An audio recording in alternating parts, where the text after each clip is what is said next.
مسله کچيري یو سړی د خپل کور والا سره جما وکي یعنی کوروالی وکي د جما او کوروالی صورت داوي چې د سړی چې کم نفس او ذکر دی هغه د کور والا پر رحم کې داخل شي لیکن انزال ونشي د سړی یعنی د سړی منی خارج نشي راونوزي نو په دې صورت کې آیا غسل واجب دی او که واجب نه دی پښتنه کړې ده محمد عبید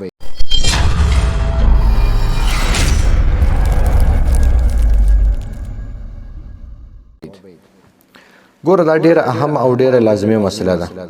علماء کرام فرمای وای د دین به شرم سړی به جنت ته ځي یعنی هغه سړی چې هغه د دین او د شریعت په مسلو کې شرم او حیا نه کوي بلکې خپل مسله پوښتي نو دا سړی به جنت ته ځي او د دین شرمناک یعنی هغه سړی چې هغه د دین او د شریعت په مسلو کې حیا کوي شرم کوي خپل مسله د علماء کرام څخه پوښتنه نه کوي نو دا سړی به دوزخ ته ځي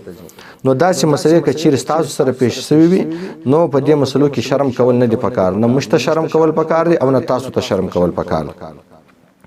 جواب که چیرې یو سړی د خپل کور والا سره کوروالی وکي یعنی جما وکي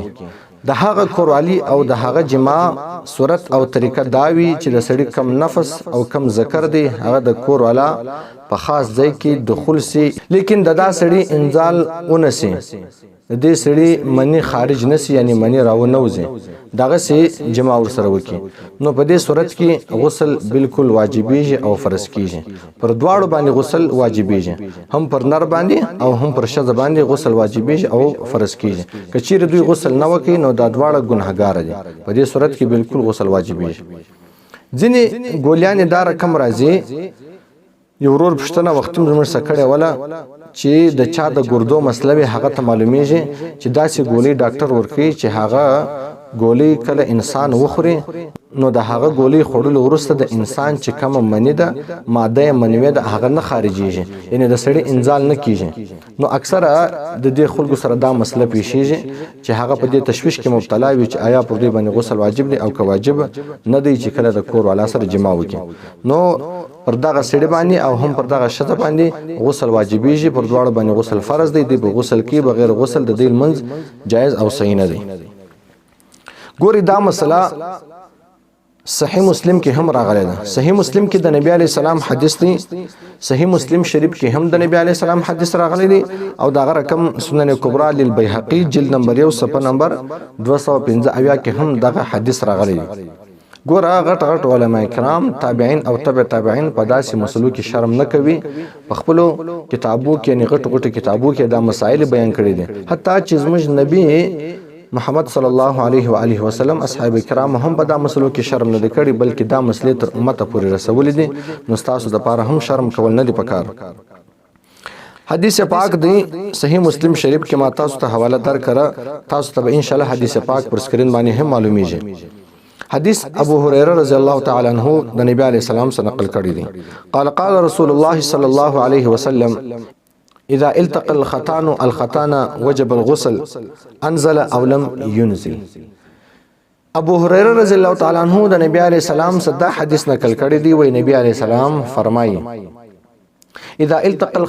الختان کچيري د نارینا ختنه دا د زنانې د ختنې سره ملاو سي التقا وکړي یعنی ور سره ملاو سي دخول وکړي ختان دا فرج تویل کیږي یعنی کچيري د سړي فرج د شیج د فرج سره ملاو سي د سړي فرج چې کم دغه خاص حصہ ده چې کم ته حشفه ویل کیږي یعنی سر هغه کچيري د شیج پر رحم کې داخل سي نو په دې صورت سره وجب الغسل غسل واجبيږي پر دواړو باندې غسل واجبيږي انزل او لم ينزل حدیث پاک کې مختراجي وي خوا د دوی انزال وشي کنه وشي یا د دوی منی خارج سي او که خارج نسي په دواړو صورتو کې پر دې دواړو باندې غسل واجب دی دا ما تاسو ته د صحیح مسلم حواله درکړه سنن کبرى للبیهقی کې هم دا حدیث دا روایت نقل شوی دی داغه سیمج د فقه معتبر کتاب فتاوا هندیه کتاب الطهارت جلد نمبر 1 صفحه نمبر 8 کې راغلی دی العلاج في أحد السبيلين إذا توارت الحشفة يوجب الغسل على الفاعل والمفعول به انزل او لم ينزل فتاوا هندیه کې هم داغه سره راغلي دي العلاج فی احد السبیلین یعنی دخول فی احد السبیلین کچيري دخول د دوه لارو څخه په یو لار کې وسی یعنی کچيري نارینه سړی د دوه لارو څخه په یو لار کې دخول وکي کاغه ار لار وي لیکن ګوري د دې دا مطلب نه دی چې په دواړو لارو کې دخول جایز دی بلکې د مخ په لار کې دخول جایز دی لیکن چې کما د شا لار ده په هغه کې دخول جایز نه دی دلته داغه سي مسله ذکر کړی د کچيري یو سړی دخول وکي توارت الحشفه او د نارینه چې د ذکر کوم خاص حصہ ده کم ته چې حشفه ویل کېږي هغه غایب سي یعنی هغه بالکل پټ سي نو یوجب الغسل على الفاعل والمفعول به پر دواړو باندې غسل واجبېږي پر فاعل باندې هم غسل واجبېږي او پر مفعول باندې هم غسل واجبېږي ګوره خالی پر نارینه باندې نه بلکې پر زنانه باندې هم غسل واجبېږي پر دواړو باندې غسل واجب دی انزل او لم ينزل مختلف کلی دي کچيري د دې دواړو انزال وسی یا انزال نه وسی یا د یو انزال وسی د بل انزال نه وسی په دواړو صورتو کې پر دواړو باندې غسل